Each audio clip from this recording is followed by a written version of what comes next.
আমাদের সম্মানটা কোথায়? আমরা শিক্ষক হিসেবে পরিচয় দিতে পারি না। প্রায় বিনা বেতন না, আপনি যেটি বলছিলেন যে আমরা প্রায় বিনা বেতন, আমরা সম্পূর্ণটাই বিনা বেতনে পাঠদান করিয়ে আসছি। আমরা আমাদের চাকরিরত অবস্থায় একেবারে নিয়োগ থেকে শুরু করে এ পর্যন্ত আমরা একটি টাকাও সরকারের পক্ষ থেকে কোনো অনুদান, কোনো ভাতা, কোনো বেতন, কোনো কিছুই পাই না। আমাদের বেসরকারি এবং এমপিওভুক্ত এবং সরকারি তিনটা ধাপে, তিনটা পর্যায়ে আমরা শিক্ষক আছি বাংলাদেশে। এই বাংলাদেশের সরকারি যারা শিক্ষক আছেন তারা বেতন পায় সরকারি স্কেলে, যারা এমপিওভুক্ত শিক্ষক আছেন তারাও এমপিওভুক্ত স্কেলে বেতন পায়।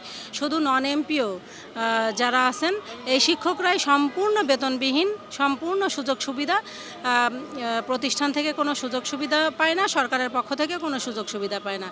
কিন্তু আমরা সরকারের একই নীতিমালায় আমাদের নিয়োগ, আমাদের সরকারি একই নীতিমালায় একই পাঠ্যক্রমে আমরা পাঠদান করিয়ে আসছি। আমাদের শিক্ষার্থীরাও পাবলিক পরীক্ষায় অংশগ্রহণ করছে, তারাও আমাদের বাংলাদেশের সর্বোচ্চ বিদ্যাপীঠে লেখাপড়া করছে এবং আমার নিজের শিক্ষার্থীরা এখন আমার থেকে ভালো বেতনে চাকরি করছে। আমার যে স্কেল পাবো আমি সেই বেতন ছাড়া তারা ভালো বেতনে চাকরি করছে। তারা আমাদের সাথে যখন দেখা হয় তখন বলে, স্যার ম্যাডাম এখনও আপনাদের বেতন হয় নাই। এটা আমাদের জন্য অত্যন্ত লজ্জার বিষয়।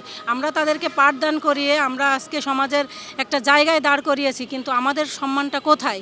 আমরা শিক্ষক হিসেবে পরিচয় দিতে পারি না, আমাদের কোনো পরিচয় নাই।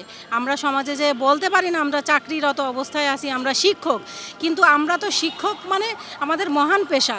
আমরা তো শিক্ষা কাঠামোকে আমরা শিক্ষার মেরুদণ্ড, আমরা মেরুদণ্ড হিসেবে আমরা শিক্ষা কার্যক্রম লেগে আছি। আমাদের জীবনটা এর পিছনে জীবন শেষ করে ফেলছি, কিন্তু আমাদের কেন স্বীকৃতি নাই? আমাদের শিক্ষক হিসাবে কেন স্বীকৃতি নাই? আমরা বেতন চাই, আমরা সম্মান চাই, আমরা আমাদের স্বীকৃতি চাই।